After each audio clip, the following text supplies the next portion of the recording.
क्या आप भी अपने बच्चे को उसी तरह से सिखा रहे हैं जैसे 5 साल 10 साल पहले आप सिखाया करते थे, पढ़ाया करते थे? तो 2026 आने से पहले आपको सावधान हो जाना चाहिए, क्योंकि दुनिया बदल चुकी है, पढ़ाई के तरीके बदल चुके हैं, बच्चों की सोच बदल चुकी है, स्कूलें बदल चुकी है। लेकिन अगर पेरेंट्स की सोच नहीं बदली है और उनका सिखाने का तरीका नहीं बदला है तो बच्चा मेहनती हो करके भी सबसे पीछे रह जाएगा। आज इस वीडियो में मैं बताऊंगा कि 2026 में 7 ऐसे तरीके आपको अपनाने चाहिए जो आपके बच्चे के भविष्य को बहुत उज्जवल बना सकता है। इस वीडियो को अंत तक जरूर देखिए, क्योंकि इस वीडियो में 2 ऐसे पॉइंट हैं जिस पर पेरेंट्स को बहुत गहराई से विचार करना चाहिए। पहला तरीका है जो कि सबसे ज्यादा जरूरत है पेरेंट्स को विचार करने की, कि उसके मार्क्स को ही सब कुछ मान लेना।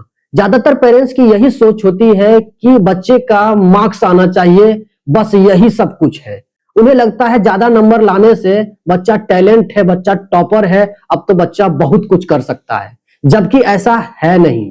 लेकिन सच ये है कि 2026 में मार्क्स नहीं चलेगी, ना ही परसेंटेज चलेगा, बल्कि चलेगा तो केवल और केवल स्किल, कि आपके बच्चे में कौन सी स्किल है। हर सवाल पूछने वाला और क्रिएटिव बच्चा आगे जाएगा, और याद करने वाला, रट्टा लगाने वाला, ज्यादा से ज्यादा नंबर लाने वाला बच्चा पीछे छूट जाएगा। तो फिर सॉल्यूशन क्या है? बच्चे से ये कभी मत पूछिए कि आज आपका नंबर कितना आया, तुम्हारे एग्जाम में नंबर कितने आए, तुम्हारे मैथ में कितने नंबर आए, तुम्हारे इंग्लिश में कितने नंबर आए। बल्कि आप उसे ये पूछिए कि बताइए आज आपने इंग्लिश में इंप्रूव किया, आज आपने ऐसा क्या सीखा, आज बताइए आपने जो सीखा है क्या आप मुझे सिखा सकते हैं, क्या अपने छोटे भाई को आप सिखा सकते हैं? तो इसका मतलब आपका बच्चा सीख रहा है, वो रियल में सीख रहा है। और दूसरा है, पेरेंट्स ये सोचते हैं कि पढ़ाई का मतलब होता है किताब, कॉपी, पेन और स्कूल। आज की पढ़ाई केवल किताबों और स्कूलों तक सीमित नहीं है। हम बच्चे को खेल खेल में सिखा सकते हैं, कहानी और किस्सों से सिखा सकते हैं, लाइफ एक्सपीरियंस से सिखा सकते हैं,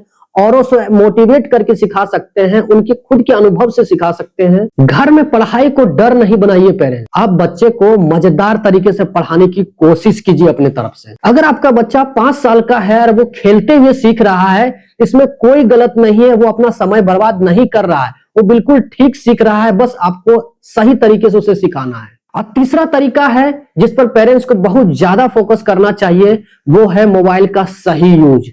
आप अच्छी तरह से जानते हैं कि मोबाइल को बिल्कुल रोका नहीं जा सकता है, आप खुद यूज करना बिल्कुल बंद नहीं कर सकते हैं। तो क्यों न हम मोबाइल का सही उपयोग करें, बच्चे को वही चीज देखने के लिए दी जाए जो बच्चे के मानसिक स्तर के लिए सही हो, उसके पढ़ाई में सहयोग करे, उसके नॉलेज को इंप्रूव करे। लेकिन ऐसा नहीं हो रहा है। हम अक्सर बच्चों के सामने में रील्स और शॉर्ट्स देखते हुए बिताते हैं, और बच्चा भी वही करता है। मोबाइल अपने आप में खराब नहीं है, बस हम उसका इस्तेमाल गलत तरीके से कर रहे हैं, जिसके कारण बच्चा भी अब सीख गया है। आजकल बच्चा मोबाइल से कोडिंग सीख रहे हैं, मोबाइल से डिजिटल मार्केटिंग सीख रहे हैं, और भी कई तरीके की चीज जो उनकी पढ़ाई से जुड़ी हुई है वो सब सीख रहे हैं। जबकि आपका बच्चा और आप सिर्फ शॉर्ट्स और रील देखने में, फालतू की इंटरटेनमेंट चीजें देखने में अपने आप को लगाए हुए हैं और अपनी समय बर्बाद कर रहे हैं। तो पेरेंट्स इसमें कर सकते हैं सही तरीके से बदलाव, कि मोबाइल का सही इस्तेमाल करना सिखाए बच्चे को। उन्हें सिखाएं कि आप कैसे मोबाइल से सीख सकते हैं, अपने विषय को कैसे समझ सकते हैं, एनिमेशन कैसे सीख सकते हैं, म्यूजिक कैसे सीख सकते हैं, ड्राइंग कैसे सीख सकते हैं। इस तरह की चीजों को बच्चों को सिखाएं। बच्चों का मोबाइल टाइम लिमिट कीजिए। जैसे कि बच्चा स्कूल में 1 घंटे की क्लास करता है, तो आप मैक्सिमम बच्चे को 30 मिनट मोबाइल चलाने के लिए दें, और फिर उन्हें बोले कि आप पढ़ाई करेंगे, आप कुछ सीखने की ओर आएंगे। खुद आप साथ में बैठ करके देखिए कि बच्चा किस तरीके से सीख रहा है, कौन सी चीजों को देख रहा है। अगर वो गलत चीजों को देख रहा है तो आप उनके साथ में बैठ करके उनको सही तरीके से सिखाने के प्रयास करें, उन्हें सही कंटेंट देखने के लिए कहें और उन्हें दिखाएं। और चौथा, जो पेरेंट्स का बहुत गलत धारणा है, जो बहुत पुरानी हो चुकी है, कि बच्चा सवाल बहुत करता है। बच्चे को सवाल नहीं करना चाहिए, बच्चे को जो कहा जा रहा है वो करना चाहिए। अगर बच्चा सवाल पूछता है तो वो बदतमीज नहीं है, बेवकूफ नहीं है, उसके दिमाग में कहीं न कहीं कोई सवाल उठ रहा है जो आपसे जानना चाहता है, वो आपसे स्पष्ट होना चाहता है, सीखना चाहता है। लेकिन आप उसे चुप करा देते हैं, और यही प्रक्रिया स्कूलों में भी देखी जा रही है।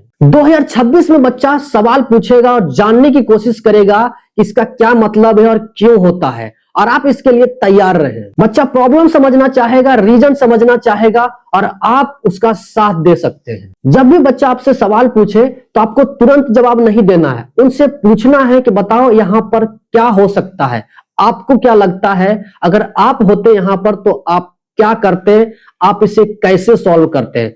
और हो सके तो छोटी छोटी प्रॉब्लम दे बच्चे को सॉल्व करने के लिए और जाने कि वो बच्चा कैसे सॉल्व करता है। जब उनसे नहीं होता है तब आप सॉल्व करें, उन्हें दिखाएं कि मैंने कैसे किया। और यही तरीका 2026 में बच्चे को बहुत आगे लेके जाएगा और उन्हें सही ग्रोथ देखने को मिलेगा। उन्हें सवाल पूछने पर डांटिए नहीं, बल्कि हर वक्त समझाने की कोशिश कीजिए विथ पेशेंस। अब पांचवी जो सबसे बड़ी और सबसे बेकार सोच है पेरेंट्स की, वो है कि बच्चा जब तक मार नहीं खाएगा, बच्चा जब तक डांट नहीं खाएगा वो सीखेगा नहीं। ये सबसे बेकार बात है। आज के समय में बच्चा डांटने से डर जाता है, वो सुस्त हो जाता है, वो कभी हिम्मत ही नहीं करेगा अपनी रीजन को, अपनी प्रॉब्लम को बताने का, और वो इस तरीके से चुप हो जाएगा और आपके जबरदस्ती पूछने पर वो झूठ बोलेगा। उसका आत्मविश्वास डर के मारे खत्म हो जाएगा। जब भी आपका बच्चा कुछ गलती करे या पढ़ाई में गलती करे या कोई एक्टिविटी में गलती करे, उन्हें नहीं डांटना है ना ही मारना है। बस आप उनसे रीजन पूछे कि क्यों आप ऐसा गलती कर रहे हैं,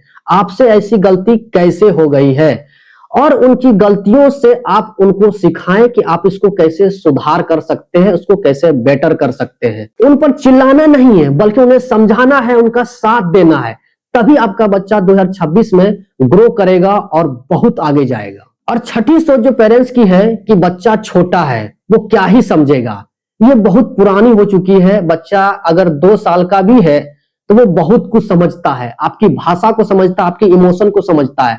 आप जो गुटखा खा के आए हैं घर में वो भी समझता है, अगर आप पी के आएंगे तो वो भी समझेगा। आप घर में गलत तरीके से गाना या आप पॉलिटिक्स की बातें करते हैं वो भी सुनता है, वो भी समझता है। वो सब कुछ देख रहा है, सुन रहा है, बस वो बोल नहीं पाता है। बच्चे से पूछिए उनकी राय कि आप क्या चाहते हैं, आपकी क्या प्रॉब्लम है, और उन्हें बोलने दीजिए, उन्हें बोलने का मौका दीजिए। आप उनका साहस बढ़ाइए, उन्हें अपने डिसीजन को खुद लेने दीजिए, छोटे छोटे उनके काम उन्हें खुद करने दीजिए, उन्हें कभी रोकिए नहीं। बस आप साइड में खड़ा होकर के या बैठ के देखिए कि बच्चा करता कैसे है। और सातवीं जो कि हर पेरेंट्स की ये सबसे बड़ी चूक है कि मैं तो पेरेंट्स हूं, मैं तो माँ बाप हूं, मैं तो भगवान हूं, माता पिता तो भगवान होते हैं, मुझे तो सब कुछ आता है। ये धारणा सबसे ज्यादा गलत है, जो बच्चे के लिए धीमे जहर का काम कर रही है। हर पेरेंट्स की ये गलत फहमियां बच्चे को बिगाड़ देती है, बच्चे को गलत डायरेक्शन में लेके चले जाती है, जहां पर पेरेंट्स को अलर्ट होना चाहिए। आज के समय में सबसे ज्यादा जरूरत है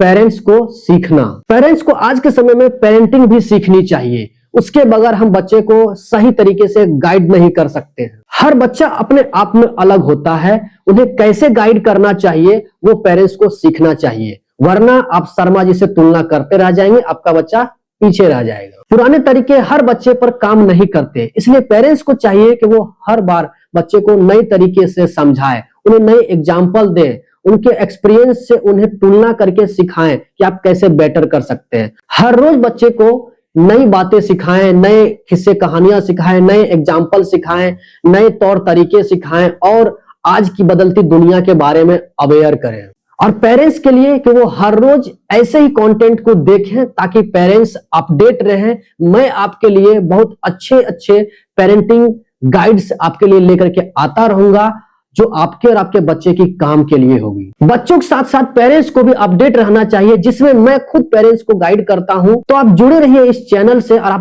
देखते रहिए इस पर ऐसे ही पेरेंटिंग वीडियो जो आपके बच्चे को हेल्प करता हो, आपको हेल्प करता हो। याद रखिए पेरेंट्स, आपका बच्चा कमजोर नहीं है, ना ही सुस्त है, बस आपका तरीका समझाने का पुराना हो चुका है। आपको बहुत जरूरत है इसको अपडेट करने का, नए स्किल सीखने का, बच्चे को नए स्किल सिखाने का।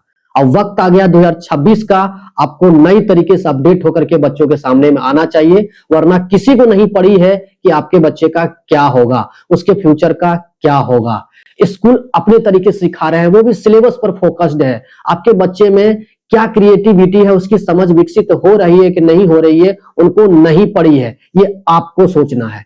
और इसीलिए मैं सिखाता हूं इस चैनल के माध्यम से कि आपको ऐसा क्या क्या करना चाहिए जिससे बच्चे स्किल अप हो और फ्यूचर में बहुत अच्छा करें। तो अगर आपने इन 7 तरीकों को समय रहते अगर बदल लिया तो 2026 में आपका बच्चा बहुत आगे जाएगा, स्किलफुल बनेगा और एवरेज बच्चों से वो बहुत आगे जाएगा। अगर ये वीडियो आपको पसंद आया हो तो इस वीडियो को लाइक करें और इस वीडियो को शेयर करें उन पेरेंट्स तक जिनको इस वीडियो की बहुत ज्यादा जरूरत हो। अगर आपने अभी तक सब्सक्राइब नहीं किया तो इस चैनल को सब्सक्राइब करके रख ले, क्योंकि इस तरह की वीडियो आपके बच्चे के बेहतर लाइफ के लिए आती रहेंगी। तो मैं मिलता हूं किसी और वीडियो में किसी और टॉपिक पर, तब तक मुझे आशीर्वाद दें।